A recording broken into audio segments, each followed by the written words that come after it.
Silver just did something that forces everyone, even people who don't follow metals, to stop scrolling. As of late December 2025, spot silver is hovering around $79 per ounce. And if you think the story is silver went up, you're looking at the least interesting part. Because the real question is this: why did silver spend years looking boring and then suddenly move like it's in a different universe? And why are the forces behind this move the kind that don't get fixed with a single news headline? Here's the paradox that catches most people off guard. In normal markets, you can look at old price levels and say, okay, it will probably react there. But when a market breaks into true price discovery, the map stops working, and silver is acting like the map just ended. Let's start with the piece everyone ignores until it's too late. The breakout wasn't random, it was built. For years, silver repeatedly hit major resistance and backed off. The market built a base, slowly, painfully, like a spring being compressed. Then in 2025, silver cleared levels that traders had been watching for decades. It pushed through the old psychological ceiling, around that famous 1980 high near $50. And once that happened, the conversation changed from will it break to how far can it run? This is what most people misunderstand. The best participants aren't trying to catch the exact bottom. They wait for confirmation. Because once a multi-decade ceiling cracks, it doesn't just change price, it changes behavior. Now here's where it gets interesting. Silver isn't moving on one engine. It's moving on two. Silver is both a monetary metal and an industrial metal. It's the hedge people buy when they're nervous. And it's also the material modern technology quietly consumes every day. That dual identity is not a cute detail. It's the reason this rally has teeth. Let me make that tangible. Picture two buyers. Buyer number one is an investor, worried about inflation, debt, or currency credibility. Buyer number two is a manufacturer who doesn't care about the narrative at all, because they literally need silver to build products. One is optional demand. The other is non-discretionary demand. When both show up at the same time, markets don't drift, they lurch.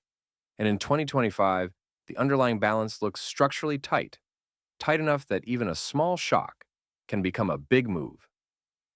We're talking about demand outpacing supply by roughly 100 plus million ounces in projections, around 117 million ounces of deficit. That's not slightly short. That's the system is pulling inventory forward.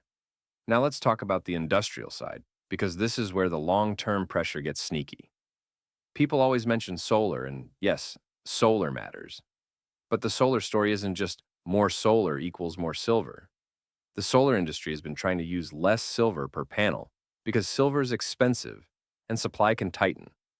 So you'd think that would kill demand, right? Here's the twist. Even with thrifting and substitution, the scale of deployment is so large that total demand stays huge.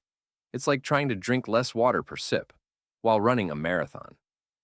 You might be more efficient, but you're still consuming a lot. Then there's the electrical and electronics side. Connectors, contacts, switches, high reliability components. It's not glamorous.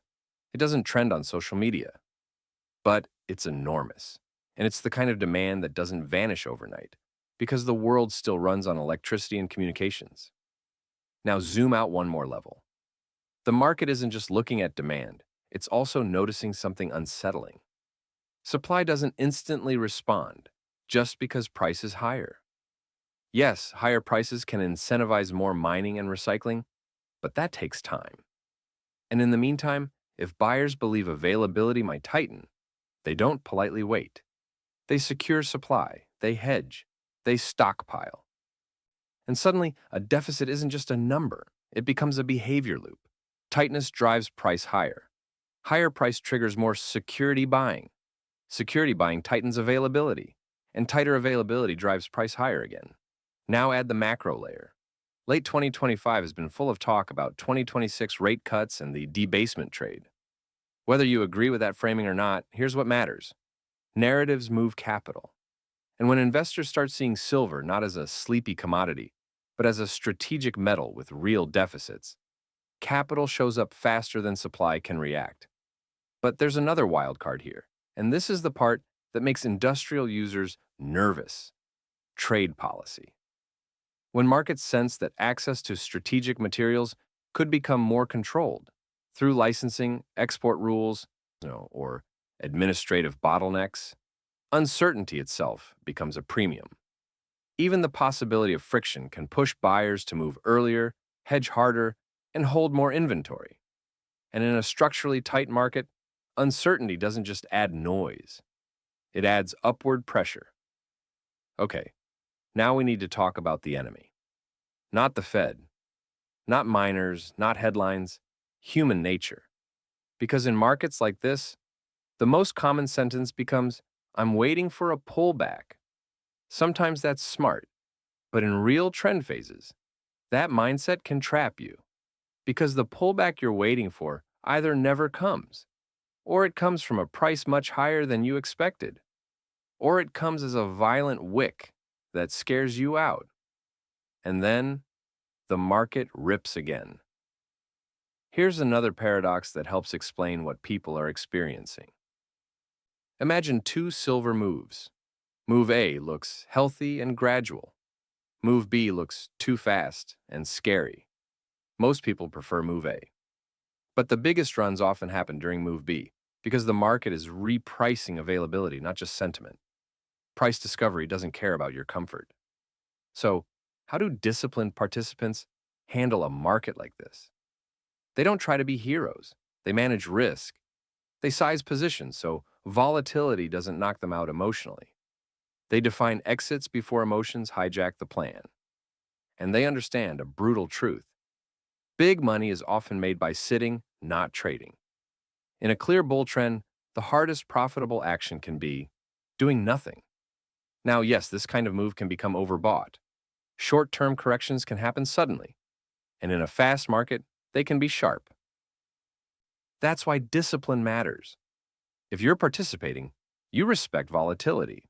You don't let a normal dip turn into a catastrophic decision. So, what about 2026? If silver can hold a new higher regime, if it stays firm above the zones it reclaimed, then we're not just talking about a spike, we're talking about a potential supercycle dynamic. Because the moment manufacturers treat silver as a persistent cost risk, they behave differently. They hedge more. They redesign faster. They lock in supply. And that shifts demand forward. Let's say it plainly. The 2025 silver rally isn't just a story about a chart.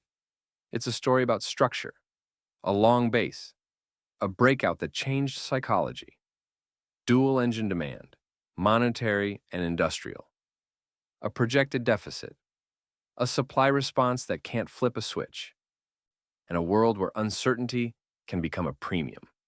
And if you've been watching this thinking, maybe I missed it, I'll tell you something that's both comforting and annoying. Markets like this don't reward perfection. They reward preparedness. You don't need the perfect entry to understand the thesis. You need clarity on what you're dealing with and a plan that doesn't collapse when volatility shows up. So here's the final takeaway. If silver is in genuine price discovery, the old rules feel less reliable, and the line of least resistance stays up until the structural forces behind the move actually change. Not until people on social media get bored. Not until one headline flashes. Until the structure changes.